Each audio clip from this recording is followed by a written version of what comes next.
So the good old leg circle.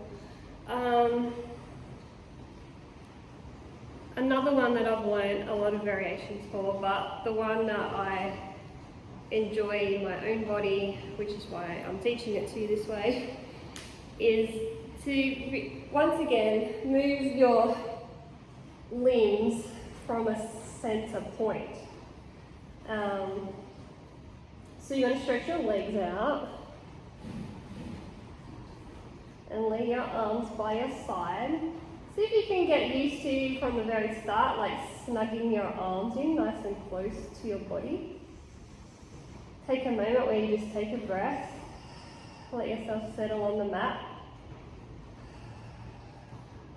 Just notice which parts of your body are on the floor and off the floor. Perhaps adjust if it feels like you need to. Are your shoulders rolled in? Can you lay them out? Are your hips a little bit skewy?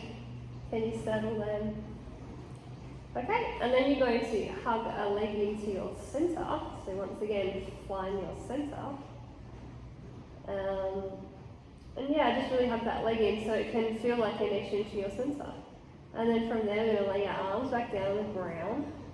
And then we're just going to like twist our hip. So we're going to take our hip off the mat.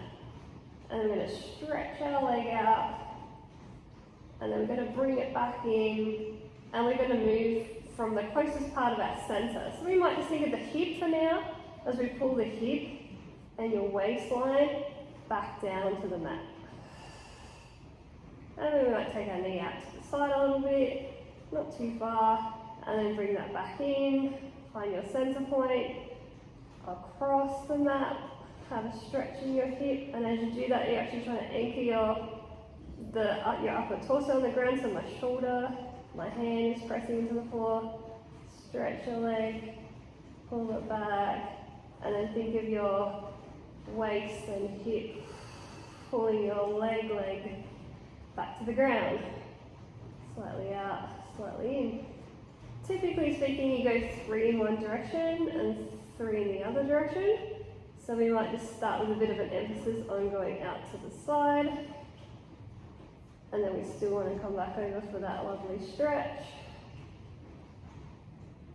And then once again, pull ourselves back from our center, waist and hip. So we're going opposite direction. And then pull back through waist and hip. Okay, so you can definitely start there, especially if you get quite a lot of tension through your hip flexors or your quad muscles. That's a good place to start. Otherwise, let's see what happens with our legs extended and we've got to use our hamstrings. Obviously, we are using our quad because our knee's straight. Point your toe just so it has connection all the way down to your toes. Take your hip off. Circle your leg around. It comes all the way back out to the other side. And return. So across it goes. But as my leg circles around, I'm thinking about pulling down from my waist and my hip. 3. Nice, we're going to have a pause at the top and then we're going to go the other way. So we're going to go a little bit out, but we're still going to go all the way over. And then pull back through your waist and your hip. And waist and hip. Waist and hip.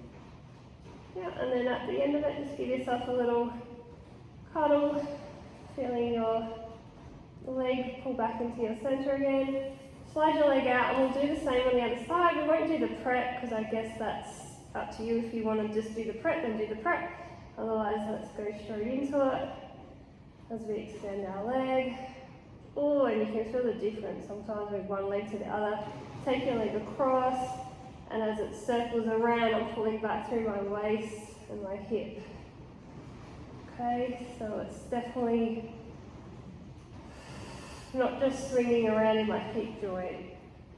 And yeah, my hip actually lifts off the mat. That might be surprising for some. Okay, out to the outside, all the way across, we're reversing, and pull back through center. centre. And back through centre. And I'm going to give that leg a cuddle as well. Nice. So, feel the difference between your hips. This one actually feels better, maybe because I did the prep. So that's interesting. And those little things are cool to notice. So that's a single leg circle. Single leg circle.